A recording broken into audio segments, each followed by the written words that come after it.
Massacre, welcome to 69 Faces of Rock once again. How are you guys doing today? Great. Great. Introduce yourself, tell me what you do in the band. I'm obviously Kam Lee, Massacre's vocalist. This is Carlos Gonzales, the guitar player.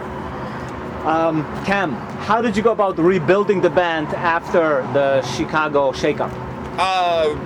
Basically, after the Chicago shakeup, that's a good name for it, by the way. Politically correct. Yes, politically correct. I just kept going. I kept moving forward. I wasn't going to let it, basically stop me. I knew that things were going strong at the time. I previously had my lawyer working on getting the name, securing the name, so that was a big thing. And I wasn't about to just let it all end. So what I did is I continued forward. Me and Mike Borders, the bass player, we continued forward. Got new members, continued with going on tour with those new members. Those new members didn't work out, but that's okay. I still work with people that I've been working with for many years. Roger Johansson, the Swedish guitar player, I've been playing with in other bands, had him come in and write. Johnny Pedersen, also a Swedish guitar player who I did another project with. I knew these guys were the right guys to write the music, and we ended up working on the Resurgence album, and ended up putting out the Resurgence album. It got, pretty good reviews. I mean, you reviewed it. Yep. So once we did the Resurgence album and things were flowing, I said, I'm going to do things differently probably than any other band out there. And I was going to do two divisions of Massacre. One division of Massacre was going to be the recording division of Massacre, which is basically comprised of myself, Mike Borders on bass, the Swedes on guitar, and at the time we had Brynjar Helgeton, who was a Norwegian drummer who I've worked with also before. He did all the drums. And then I decided, okay, we're going to have to continue to do stuff live, so I started looking for live members. And Carlos was one of the first guitar players, even before other guys came in, that we auditioned.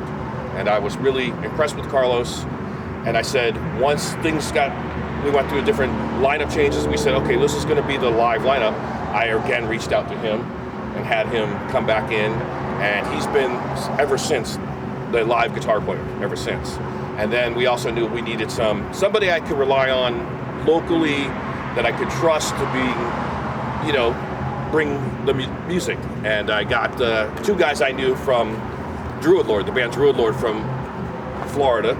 I had those guys come in, and basically Eldon Santos, who's the drummer, and Tony Black, who's the bass player, they came in to help with the live situation, and it's been working ever since. It's been working great. We've been touring with the live division, which, like I said, is Carlos and the two guys from Druid Lord, and then I have the writing team, which is Roger Johansson and Johnny Pedersen.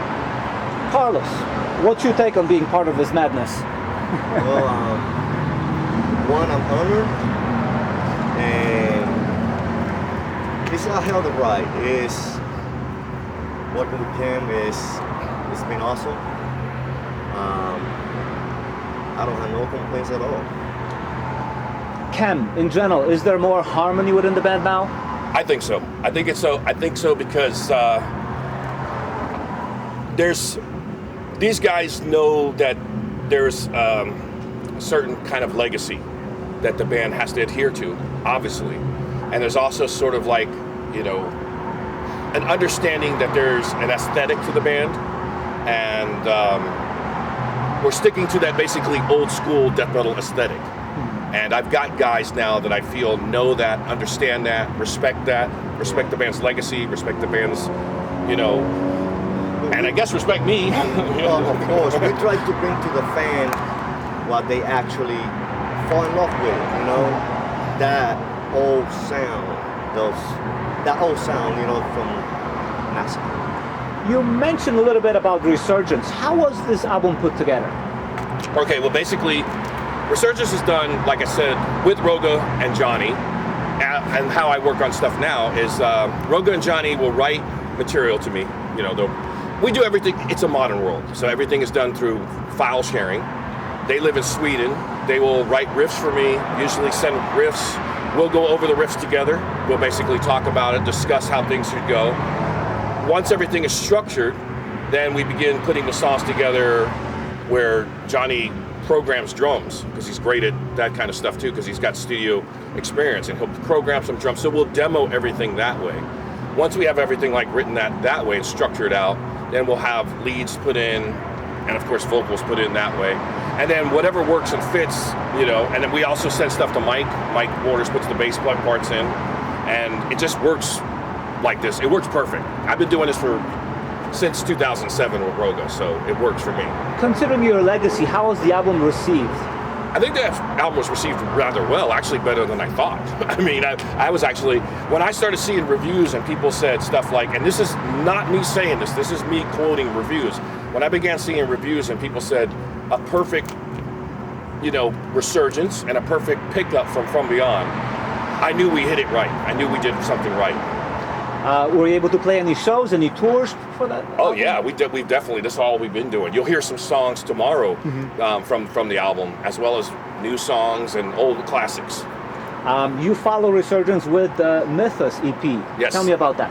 Well, the Mythos EP was, when we were recording and we knew we were using Dan Sueno, I said, man, we've got to do something that's really powerful. And so everybody at the same time we were writing Resurgence, we said, okay, let's write this song. The songs were so powerful that I, at first, was going to use them on Resurgence. I was like, you know, we have enough material for Resurgence. Let's hold off. Let's use this for something. Let's use it for an EP. Because I'm old school. I love it when bands put out an album, then they follow with an EP. Because that's what an EP is, extended play. And I thought, these are the perfect songs for an extended play because they're more powerful. They're more structured-wise. They really kind of hit stronger and harder than anything on Resurgence, so I felt it was a really good follow-up for Mythos, at least, you know, coming from myself and listening to the material. I thought, wow, and plus you love one of the the tracks we'll play tomorrow. Is one of his favorite tracks. Yes. And there were a bunch of singles that also followed. Yes, that, yes, with the singles. Yeah. So what I tried to do with the singles, and what I tried to do mindset-wise, and like I said, Massacre is different than mostly how I'm doing things with Massacre is different than most bands. I come from the old school, of course. So I love the old school do-it-yourself kind of thing. Like I remember the 80s. I remember demo taking and doing tape trading. And I remember the coolest thing in the world was you just did it yourself. You found out how to record it yourself and you put it out yourself. You didn't rely on labels. You didn't rely on this stuff. You just did it on your own. Do it yourself. And I said, what a cool way for Massacre to keep that tradition going if I just do these do-it-yourself singles and just keep releasing them when sporadically without labels and on my own. And it's worked. It's like really worked. And I've done, you know, some people say, oh man, you only did like 200 copies and you're sold out now. And I'm like, well, that's the point of a limited release. A limited edition is 200 copies. We actually try to keep in the 80s alive. The 80s. I could bring the patches. Remember the patches? Yeah. With the little clips and stuff, like old school stuff. So we have some of that merch too. Yeah. Well, we run out, but I was gonna ask you if you were planning any new albums, but then I just saw a post where your bass player said he just finished playing bass tracks for the album. So tell me what's coming up. Well, we got new album. Obviously, I'm working with negotiating labels, talking to different labels about stuff, and I realized Nuclear Blast is obviously, if you're paying attention, they've changed. They've gone through a change where they've sold to Behavior or something. I can't remember what Believe. So Nuclear Blast is basically, not saying that Nuclear Blast was bad. They were great. They did great for us. But I feel that I love to retain that old school, feeling, and that always with everyone I work with. Label-wise, Nuclear Blast has a different agenda, I guess, a different idea for somebody as old school like us, like a legacy band. And I said, okay, it's time to part ways. We've fulfilled our obligation to them. And nothing was bad. It was all on good terms. And I said, I've got to find a label more catering to the underground like I like. And so I'm negotiating now with that. But in the meantime, we just started to start working and writing material. And we're demoing a bunch of stuff, and it just the time frame, we've got almost 2 albums worth of material. Do you have the title for the next album? That I don't. That's always the last thing for me. Okay. But I will tell you, it'll probably be like I did with Resurgence. It'll probably be a title that's not on the album. Because I always like to do things a little differently. It's gonna be a good surprise. Yeah, I think it's gonna be a surprise. Yeah, you've heard some of the material. You've heard it. Yeah. And the people, the guests that he's bringing to this album too, it's gonna be. Yeah, good. I've got special guests that I'm gonna be bringing to the album. Special guest guitar players. He's actually recorded a solo for it. Also, where most bands, I guess, would go forward. You know, they write one album and then they say their next album's going to go, okay, we're going to be a little bit more progressive. We're going to try to like bring it up a notch. I said, let's do the opposite. Let's regress. Let's make it sound like it's the 80s. So that's like you just said, everything on this new album is regressing back to the 80s. It's like, if I still lived in 1985, 1986, 87, what kind of music would I write? What would it sound like? It wouldn't sound like modern death metal. It would go back to that style. So a lot of what we're doing on this new album really retains that old school style, going back to that stuff, where it has almost like a thrash, even a punk, almost hardcore punk kind of style, but still death metal. So, finally, what keeps you going? I don't know. There's something in me. Even my manager asked that. My manager, Pete Roy, overseas, he's like, I don't know how you do it.